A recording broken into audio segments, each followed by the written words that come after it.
Welcome back to the Vandy Sports Podcast. I'm Joey Dwyer here from TD Arena in Charleston after Vanderbilt's 73-71 win over Nevada. Vanderbilt's off to the winner's bracket, and last Sunday, Mark Byington said that he thought Nevada was an NCAA tournament team. Tonight he took it a step farther and said that could be a team that makes a run to the Sweet 16, and Vanderbilt goes and beats them. I think Vanderbilt was the more veteran team tonight. I thought they were the more physical team. I thought they played with some real edge, and they made the timely play over and over again. And you saw it on the defensive end. I don't think that's something you've been able to say throughout the first 4 games of this year. You were able to say it tonight, though. Vanderbilt only gave up 2 buckets in the last 2 minutes. And I thought offensively really made the timely play as well. You saw even in the first half, Nevada was on a 7-0 run. Hoggard goes in, gets a bucket. And it's so valuable to have a guy who can go get you a bucket. And I think that's where we start tonight, right? Hoggard, 18 points, 7 assists, and only 3 turnovers. There was only 1 turnover at one point. He was the alpha tonight, and Vanderbilt needed him to be that. He was. He stepped up. He made play after play after play. And Vanderbilt had some guys step up in spurts. MJ Collins, the guy we're going to talk about, Jason Edwards, Grant Huffman made some plays. But Hoggard was the constant throughout the entire night. Really facilitated. There was 3 plays to Devin McLaughlin. I think it was the same play they ran over and over again, where McLaughlin got a bucket every time. And Hoggard's energy, I thought, was infectious tonight. And he's really got knocked in the past for not being an energy guy. Tonight, I think he proved that wrong. He was the guy I hadn't seen up close yet. And you saw early in the game he did a 2 small at Nevada, which kind of ironic considering Nevada is a team that's among the biggest Vanderbilt's played. It's definitely the biggest it's played to this point. Probably one of the bigger ones it will play. Mark Byington said their point guard he thinks is an NBA player. He's a 6'9" point guard. Vanderbilt's not going to see that a whole lot, and I think that's part of what makes this win so remarkable, right? Is Vanderbilt all season we've talked about, well, what happens when they see a team that's bigger than them? What happens when they see a team with a real big? And I think Nevada has both of those things. I don't think there's a Johni Broome or a whole lot of SEC players on that team, but it's a tournament team, in my opinion. And I think a team that's a lot bigger than Vanderbilt. There were times where they only had one guy below 6'5" on the floor, and there might have been times where they didn't have a guy below 6'5" on the court for stretches of the game. And Vanderbilt still finds a way to win. Vanderbilt still finds a way to only get out-rebounded by 3. And again, just makes the timely play over and over again. MJ Collins was an example of that. He had 11 first half points, and he hadn't had 11 points in a game all season to this point. Tonight comes out guns blazing. There was actually one play I think kind of sums up his confidence. Mark Byington, late in the shot clock, was like, reset. Like there's 15 seconds left on the clock. Jason Edwards swings it to MJ Collins. MJ Collins pulls up, bang. And that was the story of the night for him, right? It wasn't crazy, great shot selection. It was some bad ones, but they went in, and MJ Collins needed a night like that, I thought, and I think Vanderbilt needed him to have a night like that. They needed some edge early. They needed a reason to have confidence, something to get behind.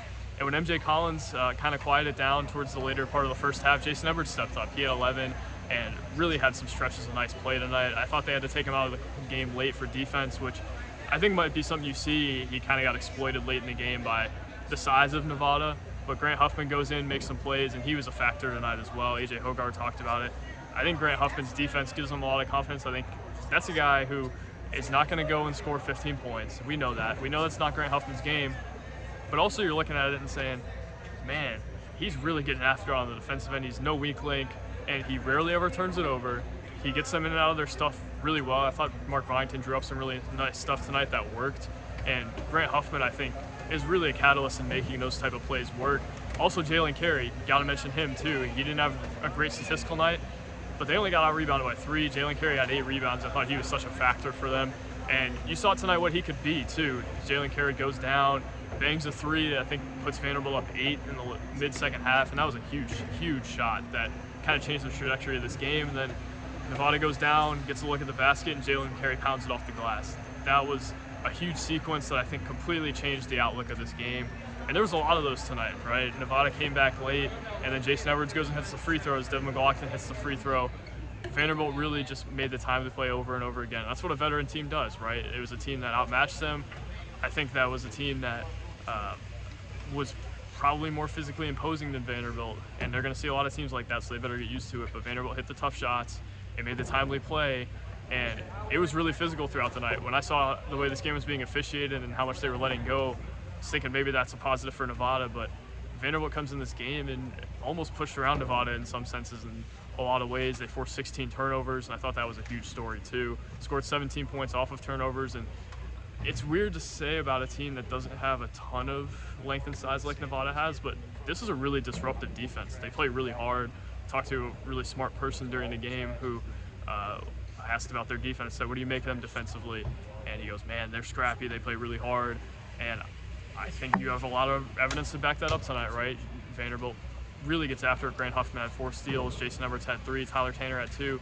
It's a quiet night for Tyler Tanner, a quiet night for Tyler Nickel, and Vanderbilt still finds a way to win. Not a super productive night for Devin McLaughlin either, but again, they just find a way to win. I think tonight really showcased their depth too, even without Alex Hemingway, who I keep forgetting to ask Mark Byington about post-game. That's on me.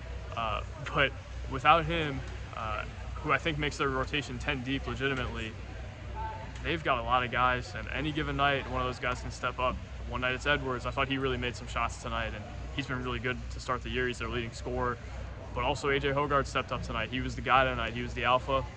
Tyler Nickel was the alpha a few days ago, and this team just keeps finding ways to win. They keep finding it through different guys. They find different ways, and it's such a positive compliment you can give to a team that's going to have to find ways to win throughout the year against teams that are better than them and teams that I guess do a lot of different things and throw a lot of different things at you. Vanderbilt got some things thrown at it tonight that I thought were different than what they'd seen. I think this is the best team they've played, and I think a lot of guys on the roster would tell you that, but they came out with energy, they came out with edge, and they won this game not because Nevada threw the game away with their 16 turnovers, but because Vanderbilt forced them, and because Vanderbilt was able to make the timely play. The free throws were big, the stops late in the game were big, and I just think the overall demeanor of this team is big too. MJ Collins tonight talked about how, when I asked him what the mentality is, he said, "We didn't come here to lose. We want to rewrite what Vanderbilt basketball is and what Vanderbilt basketball has done." And I think you're starting to see that a little bit. It's early. Mark Byington preached that over and over again. It's early. It's not an NCAA tournament game or not time to throw a parade or anything along those lines. But Vanderbilt gets its 5th win tonight, and the last time, or when it hit 5 wins last year, it was December 30th. It's mid-November right now. And I think that's a huge testament to how quickly Mark Byington has built us up. The talent level much increased. Vanderbilt goes to an MTE last year and has their season end, and tonight you feel as if it's alive as ever. They have a huge win on their resume. They have 2 big wins on their resume now. Cal, I think, is probably going to be a quad 2 or 3. Nevada, I think, can be a quad 1 game with it being at a neutral site. I think Ken Palm really likes Nevada, and that could be a win that really helps them the rest of the year.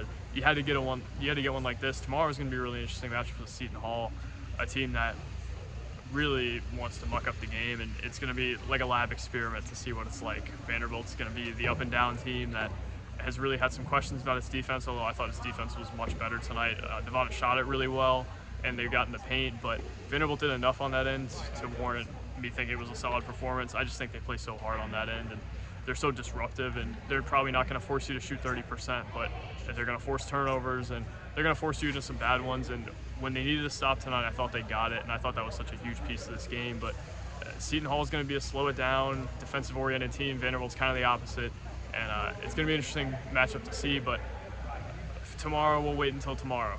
Tonight is a huge night for Vanderbilt basketball, a huge resume-boosting win, and a win I think that gives them a lot of confidence moving forward. We'll see what they do tomorrow, but for tonight, I'm Joey Dwyer at TD Arena in Charleston, signing off. Peace and God bless.